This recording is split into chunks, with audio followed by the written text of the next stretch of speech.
This is how we built a skate park in the middle of a sunflower field.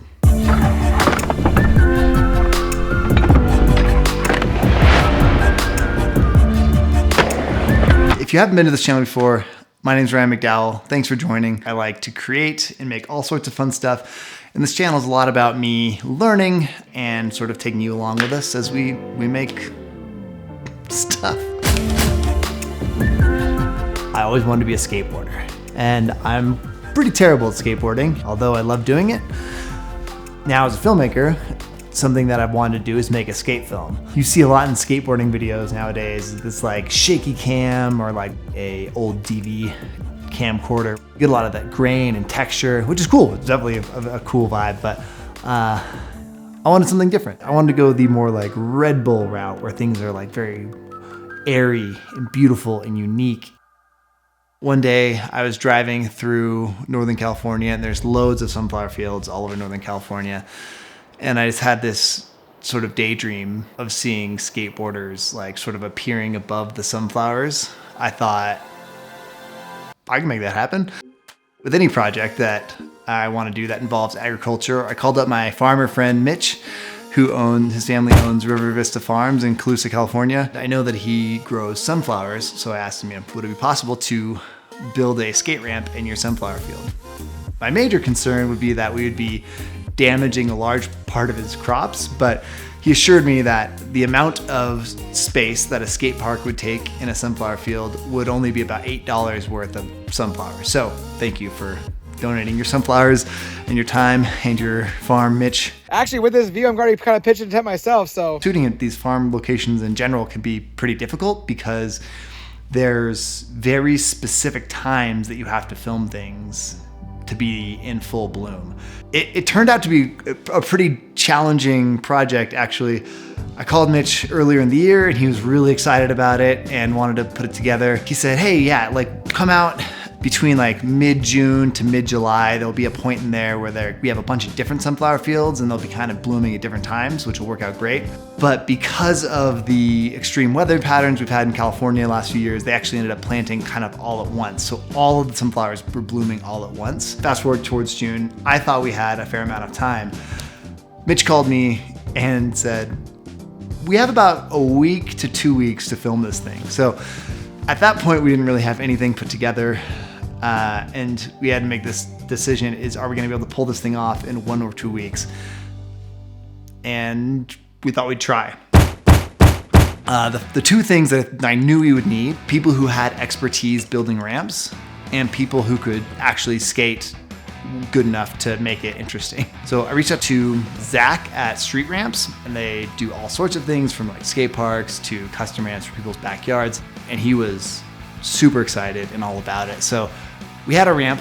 The second thing we needed was skateboarders. And I knew that me and my friends, who are quite terrible at skateboarding, were not gonna cut it in terms of being interesting to watch. If you yelled kickflip at me on the street, you'd be pretty disappointed with the results. So we reached out to a bunch of different skateboarders, but we really wanted to keep the level really high. Luckily, we were able to get in touch with NHS, which is the largest hard good manufacturer of skateboarding equipment in the US, North America. It was great. They put us in touch with some of their skaters, and we got in touch with Jereme Knibbs, who's based out of San Francisco. He had something that he was supposed to be filming part for a different video, fell through, and he was able to come out. And he brought with him his roommate, James Cobb. We couldn't have made this happen without him. They were incredible. So we had someone help build the ramps, pick up supplies, all the tools and know-how. We had skateboarders, we had a sunflower field, and it was time to make it happen. What's up, guys? I'm Ryan. So, dude, this is rad. Sick, dude. It's nice to meet you guys. Yeah, you as well, man. Meet you. I was super impressed with how fast Rob and Zach put up the ramp. It was 100 to 110 degrees both days they were working on it. There's no avoiding it. It was just so incredibly hot. Just waiting in my car, and I'm sweating my balls off. Ramp's built. We tested it out. Mitch, how many times did you get stung by a bee? There was an incredible number of bees, so much so that the whole field just felt like it was buzzing. Mitch assured us that the bees wouldn't sting anybody, and no one got stung on set. But We did have some people who were a bit concerned about it. They didn't sting you, really? No, not once. It's kind of out there. Like getting there, it's in Northern California, but finding the actual field, which is, you know, in rural Northern California, and then in the middle of a farm. And so you have to drive on this dirt road for 15 minutes to get there. Luckily, Jereme, Knibbs, and James Cobb, you know, our skaters, are able to like find their way out there. When they pulled up, I could see them looking like kind of skeptical out their window of their car. Like, is this legit? Oh, the pros have arrived. Ooh. There's a few things that I knew that we wanted to get to make this kind of pop. We had sort of all white pants and shirts for our skaters to make sure, like, against the green and oranges, that they like really stand out. Some of the more iconic shots we had planned were with a drone. We were planning on shooting on a DJI Inspire 2, but unfortunately there was a cable that sort of fried and we weren't able to use it. And luckily we had some spare drones there, because I do think the aerial shots add a huge amount to the film, really showing the scope of the field, and then also being able to get kind of deep into the sunflowers. Going into the sunflowers is quite difficult. They're very, very, very dense. And so to shoot over them, we'd either needed the drones, or we also had a ladder that we would go out and stand up on the ladder.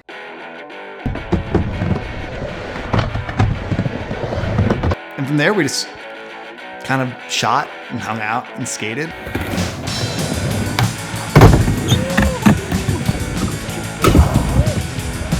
Oh, fire. It flicked like right in the right spot. Everything looked cool, so it was more just trying to get as much content as we could and keep it as light and fun and for sort of free feeling as possible.